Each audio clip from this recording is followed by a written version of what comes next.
एक समय था जब पाकिस्तान और अफगानिस्तान को भाई देशों कहते के तौर पर देखा जाता था। दोनों का धर्म, संस्कृति और सीमाएं बहुत हद तक जुड़ी हुई थीं। लेकिन अब वही दो देश एक दूसरे के खिलाफ मोर्चा खोल चुके हैं और हालात इतने बिगड़ चुके हैं कि सीमा पर खुलेआम हवाई और जमीनी हमले होने लगे हैं। सवाल उठता है, आखिर क्यों टूटी ये दोस्ती?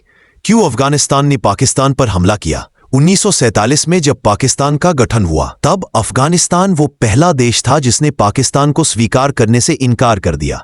दरअसल अफगानों का मानना था कि ब्रिटिशों ने दुरंड लाइन के जरिए उनकी जमीन को काटकर पाकिस्तान को दे दिया। ये सीमा आज भी दोनों देशों के बीच सबसे बड़ा झगड़ा है। अफगानिस्तान हमेशा ये दावा करता रहा कि पेशावर, खैबर और बलूचिस्तान के कुछ हिस्से असल में उनके हैं, लेकिन पाकिस्तान इसे मानचित्र पर छेड़छाड़ कहकर खारिज करता रहा। 1990 के दशक में जब अफगानिस्तान में गृहयुद्ध चल रहा था, तब पाकिस्तान ने तालिबान को पूरी तरह समर्थन दिया, हथियारों से लेकर फंडिंग तक। उसका उद्देश्य था अफगानिस्तान में एक ऐसा शासन बनाना जो पाकिस्तान का स्ट्रेटेजिक पार्टनर बने और भारत विरोधी नीति अपनाए।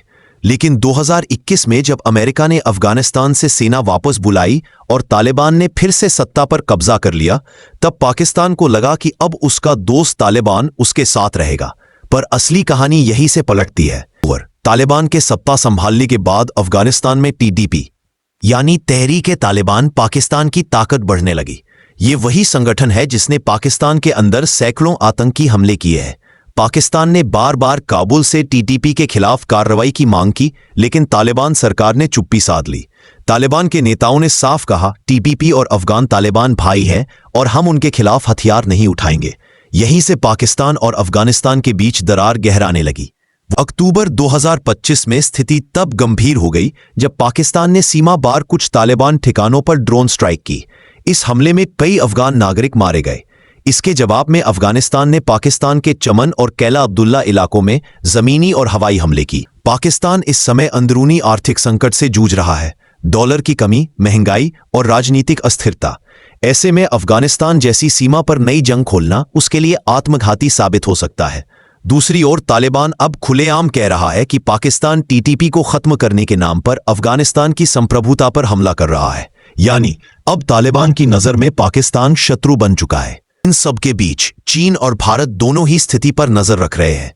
चीन को अपनी बेल्ट एंड रोड परियोजना की सुरक्षा की चिंता है, जबकि भारत इन घटनाओं को पाकिस्तान की विफल नीतियों का नतीजा मान रहा है। कई विशेषज्ञों का कहना है, पाकिस्तान ने जिस तालिबान को पाला था वही अब उसके गले की फांस बन गया है। अगर इस संघर्ष को समय रहते नहीं रोका गया तो दक्षिण एशिया में एक और सैन्य संकट भड़क सकता है। पाकिस्तान और अफगानिस्तान दोनों ही परमाणु क्षेत्र के पास पास स्थित है और हर छोटी झड़प बड़े युद्ध का रूप ले सकती है।